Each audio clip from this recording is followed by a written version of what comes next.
दक्ष news, सामान्यांच्या हक्कासाठी नेहमी दक्ष।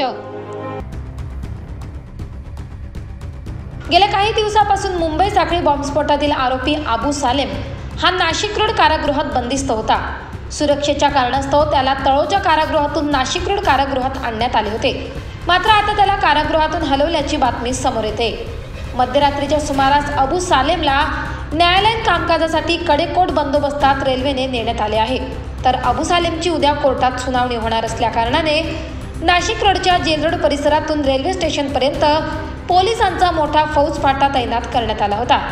तसेच यावेळी श्वान पथक त्याचबरोबर बॉम्ब शोध पथकाद्वारे तपासणी करण्यात आली असून अबू सालेमला रेल्वेची स्वतंत्र बोगी तयार करून रवाना करण्यात आले आहे।